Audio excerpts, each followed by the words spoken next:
Canada's explosive wildfires have damaged a forest carbon offset project. Just tax the wildfires. Can I become Prime Minister now? Forest carbon offset is a dumb idea. Forests only hold carbon as long as they exist.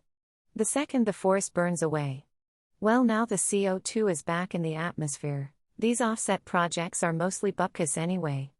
They're just big corporations using loopholes in the descriptions of what an offset actually is to get brownie points from apathetic climate review boards. Duh. Carbon offsets were always a greenwashing scam.